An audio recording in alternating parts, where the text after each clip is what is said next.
Good morning, ladies and gentlemen, and I'm going to say good morning, leaders, because that's the way I'd like to see you. And it was so interesting that you mentioned, if I had a church, and if you think of social media and the effectiveness of social media, think like you've got a church. Because if you started a church and you thought you only had 10 members and you only addressed the 10 members, you're going to lose it and your church is not going to grow.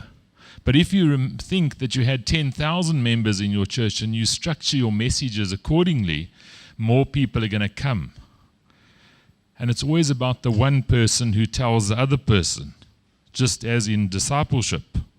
Social media is life. It's not about promoting a brand. If you can't promote yourself, and if you hadn't made a connection with one person, you'll never make a connection with anybody. So that's the framing statement that I'd like to start with today.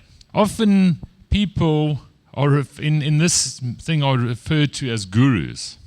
I want to tell you what a guru is. A guru is someone who thinks he knows everything and has nothing more to learn. So if anyone refers to you as a guru, you're not a guru, because you have a lot to learn. And in this space, we have even much more to learn than we've learned already. There's so much more to learn. It's all about simplicity. How do we simplify things?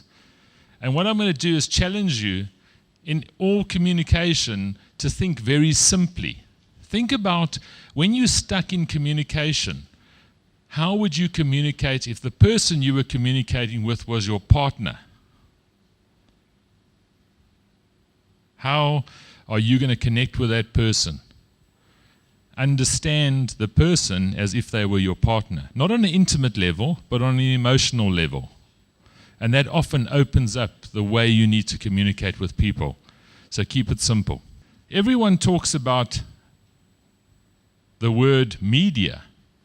Now, media is probably the last word that you should think about, because it's not about media, it's about social media. The question is, how do you become social? There's enough media out there. If you want to do mass media, you're going to miss the people, because the people want a real connection. Remember what I told you? It's about the relationship. Forget how to communicate, you break down the relationship. Think relationship, and it helps you communicate better. Why? Because people don't care about what you know until they know that you care for them.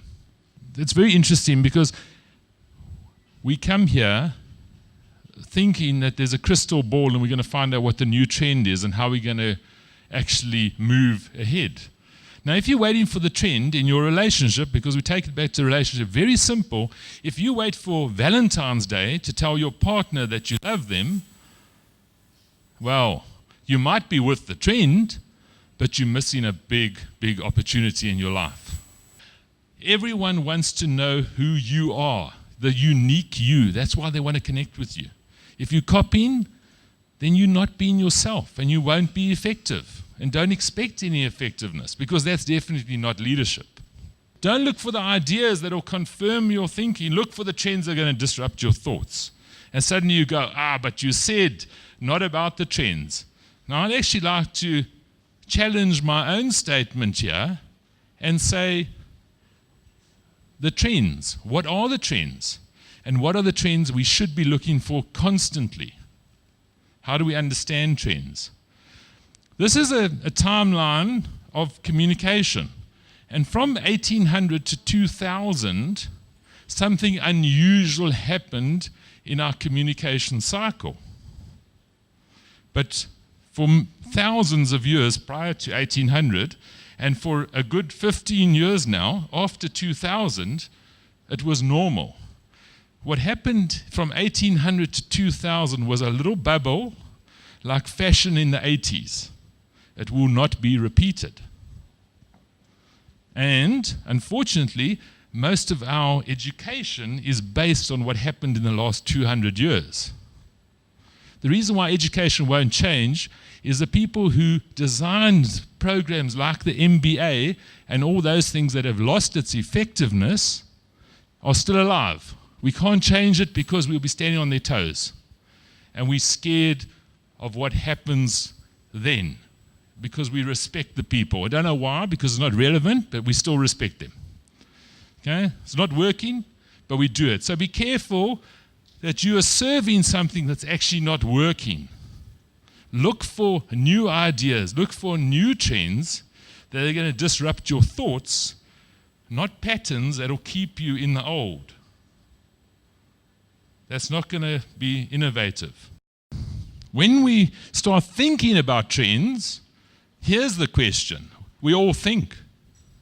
But do we think about what we think about when we think? See, that's simplifying your thoughts. Because in your mind, you've got 10,000 thoughts running in your head every day. Do you allow yourself to... That's what simplifying is about. Keep the thoughts captive. But what's out there is not important. What is important is you. See, it's all about you. But don't worry, if you're not there, someone else replaces you. So you have a choice to be there or not to be there. The big question is, are you a leader? And if you are a leader, then perhaps you should be there. And perhaps you should be doing what leaders do. And in a moment, we'll look at what leaders are supposed to be doing. Is being safe very risky? Because safe means that you're probably managing by looking backwards. And if you are looking backwards and you think you're moving forward, well, you're going to trip over something because you didn't see what was going to trip you. So look for those obvious things. Try to think. God gave you a talent to think. He didn't give you a talent to copy. Okay. So challenge yourself, because that's your duty to yourself and to God. Now, you see, listening is not just about selling. Listening is about our success in life. 80% of our success comes from listening.